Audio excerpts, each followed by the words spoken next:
If you want to set yourself a real wildlife bird photography challenge, then I would suggest that trying to photograph gannets diving from a boat at speeds of up to 60 miles an hour is up there amongst some of the greatest challenges that you're going to get, and that's what I'm doing today. And I'm sat here in Bridlington Harbour, just about to get on a boat to go out to sea and photograph diving gannets. So if you want to see how I get on, come along with me. So let's go. In this video, how to photograph diving gannets, we'll look at the gannet itself, we'll look at the equipment that you need to photograph diving gannets, we'll look at the settings, which are vitally important if you want to catch these fast action birds in action. We'll look at my approach to photographing the gannets diving, and I'll give you some top tips along the way. So let's go. So what's very special about the gannet? Well, the Northern Gannet is the largest seabird we have here in the Northern Hemisphere. It has a wingspan of up to about 6 feet in length. As mentioned, they hit the water at speeds of up to about 60 miles an hour. So how do they survive these high impact crashes day after day? They have some remarkable engineering features. When we look at the head of the gannet, they have internal airbags, which is a system of air sacs underneath the skin of their face, which absorbs the shock of hitting the water. They don't have any external nostrils. They breathe entirely through slits inside the mouth, and they have built-in goggles. What I mean by built-in goggles is that they have a translucent third eye, which is a nictitating membrane. This clicks shut the millisecond they hit the water, acting like built-in high-tech swimming goggles. So where are we going to find gannets that are diving, and where can you go to get close up to them to photograph them? Well, in the UK there are what I would say 3 prime locations where you can photograph diving gannets from chartered boats specifically for photography, and that's what I'll be doing later on. The places that you can go to do that are Bempton Cliffs, and they sail out of here in Bridlington Harbour. It's about 45 minutes up the coast to Bempton Cliffs, where there is a huge colony of gannets where you get the chance to photograph them. You can also photograph them on Bass Rock, which sits off the east coast of Scotland, and also up in the Shetland Islands in North Scotland. Gannets usually hunt across wide open waters, so what the boats do is they use what's known as chumming. If you remember in Jaws, we chuck the food over the water to attract. And what that does is it attracts the gannets in, and they come right up close to the boat, and you can get some fantastic images. Well, hopefully I am going to get some fantastic images. And they get into a right feeding frenzy right up next to the boat. So what equipment are we going to need to photograph diving gannets? Well, it's not about expensive gear. It's more to do with being equipped to capture gannets in steep dives at very high speeds. So when it comes to cameras, what you've got to remember is that you're shooting from a boat which is constantly changing position, it's moving up and down. So you're no longer in terra firma, you're on a platform that's constantly rolling, pitching and vibrating with the engine. Therefore, your camera needs to prioritise 2 things. Firstly, IBIS, or inbuilt image stabilisation. This counteracts the motion of the boat, and your camera needs to be light because you've been stood in the boat for a number of hours hand holding your camera, so you need a light camera built with inbuilt image stabilisation on it. Modern day mirrorless cameras offer you the best options, especially those with IBIS, as I mentioned before. Although that won't help you to freeze the gannet in motion, what you need for that is your shutter speed. What IBIS will do is it will help to stabilise the viewfinder and correct camera shake when you're hand holding. So IBIS is very important. Check to make sure you got it on your camera. I use 2 cameras. I have a Canon R5, which is a full frame camera, and a Canon R6 Mark II, again, which is a full frame camera, both with IBIS. When it comes to lenses, gannets will be at ranges of anything from 100 metres away from the boat to near as a metre from the boat. So therefore, you need a zoom lens. Photographing gannets from a boat, there's no place for a prime lens. You haven't got the room to be able to move to get your subject in frame. I would recommend the following 3 lenses. Firstly, a 24 to 105 millimeter.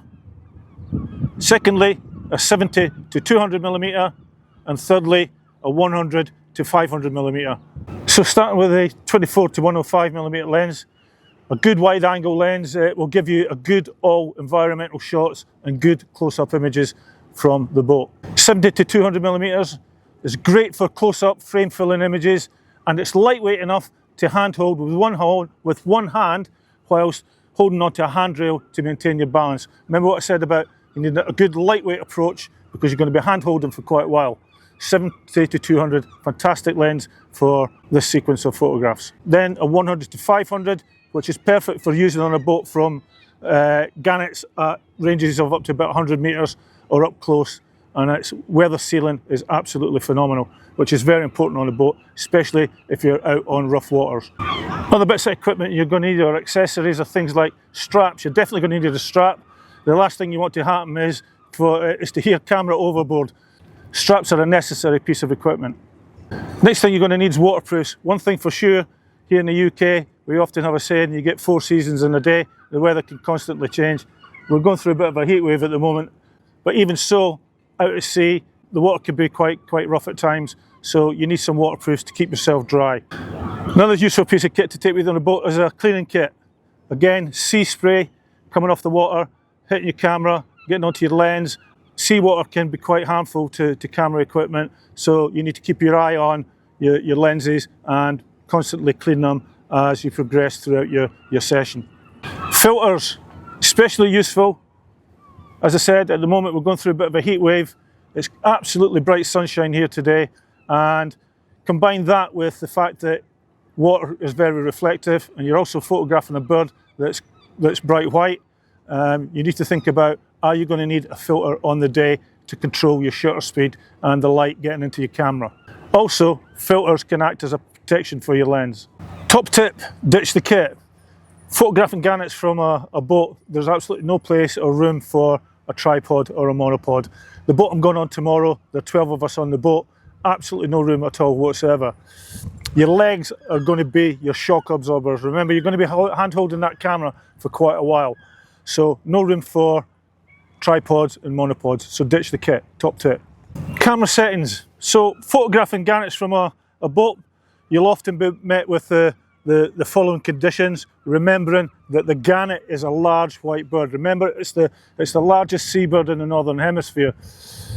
Sort of conditions you could be met with, and certainly tomorrow, there's going to be a bright sky, there's going to be bright reflections coming off the water, and that large 6-foot wingspan white bird is going to be travelling at speeds of up to 60 miles an hour. So those are the conditions, and that's the challenge. So let's hopefully we meet that challenge, or I meet that challenge. So what we'll do now is we'll look at camera settings, lens settings, and exposure settings for photographing diving gannets. Okay, camera settings. I would recommend that you set the following generic settings on your camera. Set it to AFC continuous or servo and Canon. Set it to your highest frame rate,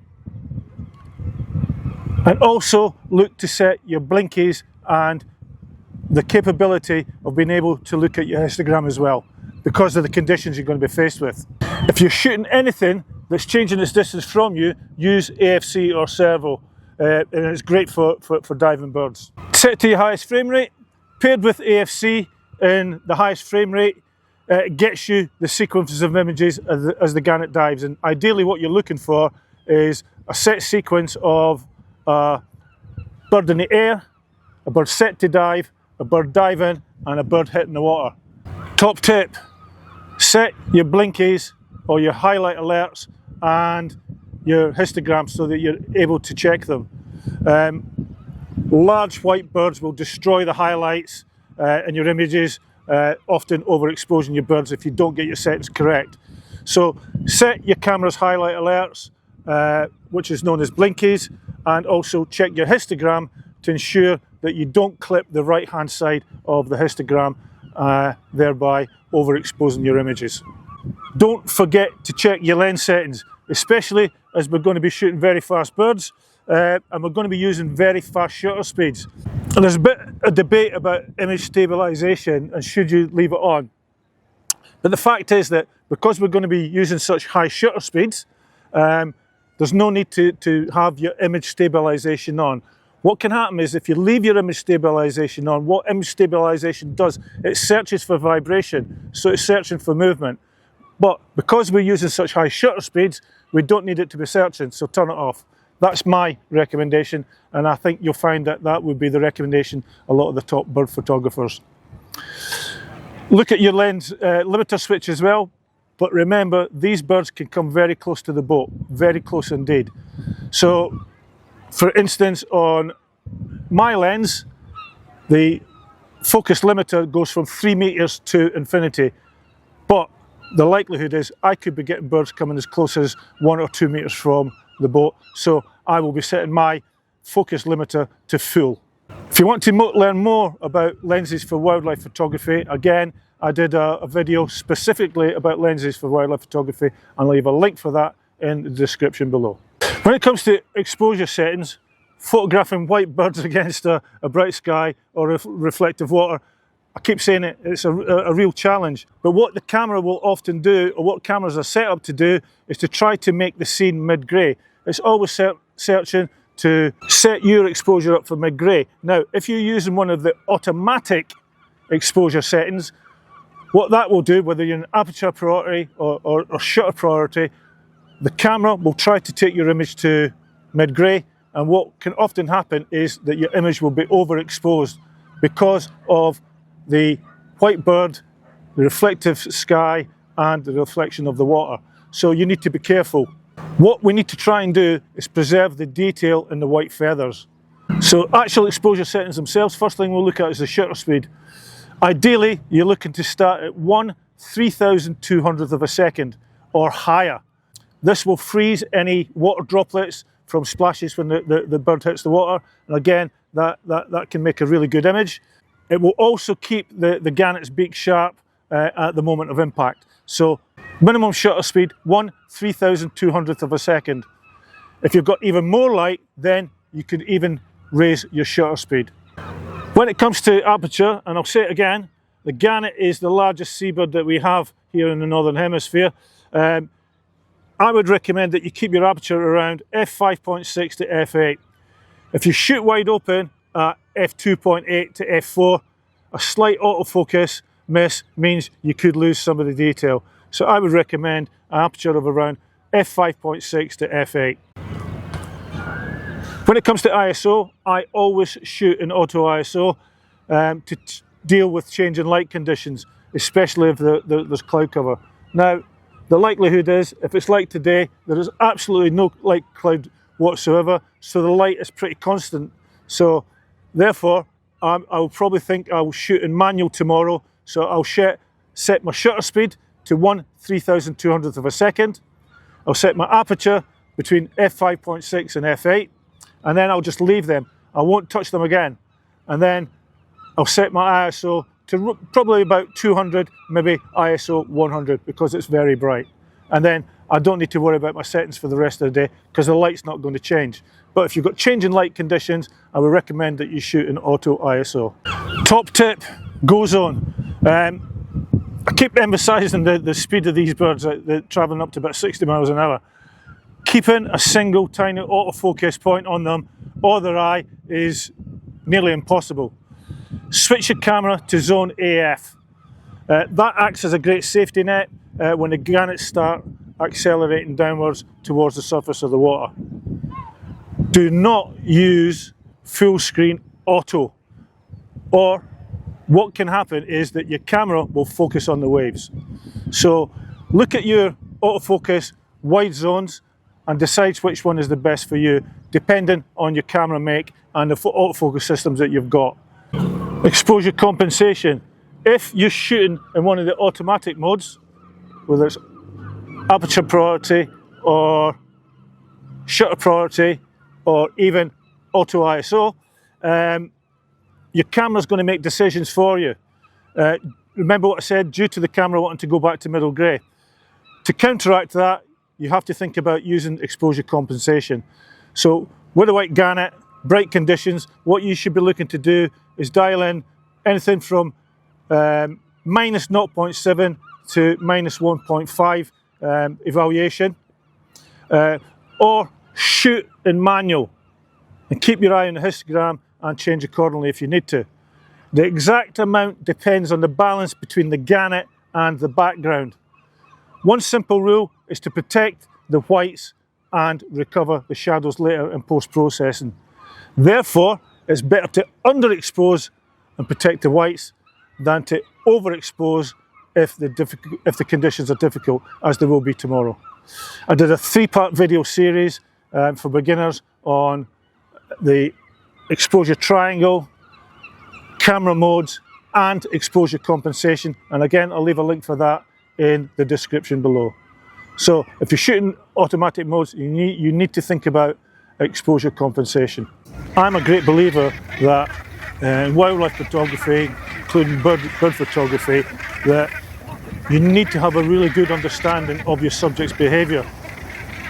It's really critical to making sure that you're prepared for what that subject's going to do, so that you can react to it in time and get the images that you're after. With a gannet, if you try to react to a gannet after it starts diving, you've already missed the shot. It's gone. Your human reaction is simply not quick enough or good enough. What you have to do is you have to predict and you have to anticipate what that gannet is going to do. And once you've predicted what it's going to do and you've anticipated, commit yourself to the shot and take it. My study of gannets in diving, I believe they have a predictive pattern of behaviour when they're feeding, and it's done in 3 steps, and I call it the 3 Fs. So step number 1 is the flight pattern. Gannets will be flying across the water, they'll be watching and scanning the water for the prey, and they'll be circling. So what you need to do is you need to pick your bird and you need to follow that bird. Step number 2 is the gannet, once it spots something, they will either stall in the air or they'll hover, and then they will commit themselves to diving. That is when you need to focus. So you've followed it, now you've predicted that it's going to dive, you need to focus on the bird. Step number 3 is when they actually dive, and that is when you fire, and you keep firing and firing and firing until the bird hits the water. So 3 predictive patterns to the gannet diving: follow the bird, predict when it gets into a hover that it's going to dive and focus, and when it moves, start firing and keep firing.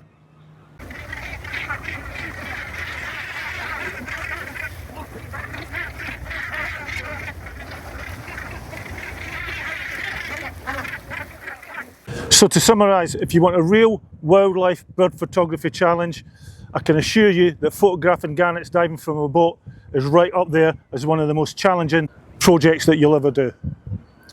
You'll end up taking hundreds of photographs, you might even end up going as much as 1,000 photographs, and they're all not going to be perfect. What you're looking for is just to get those dozen or so sharp images of these magnificent birds hitting the water at up to about 60 miles an hour. What I want to do now is just leave you with some of my favourite images of gannets and gannets diving.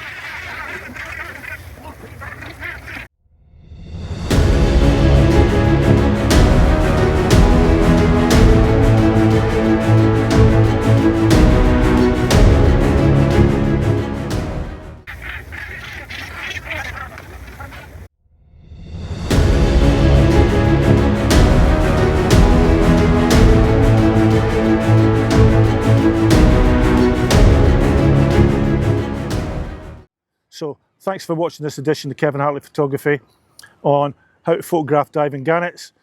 All I would ask is that if you've liked it, could you hit the like button? Could I also ask you to subscribe to my channel? It doesn't cost anything, it's completely free, and what it does, it just allows me to grow the channel and share it with people who are into wildlife and bird photography all around the world. So until the next time, keep safe, take care, and I hope to see you soon. Bye for now.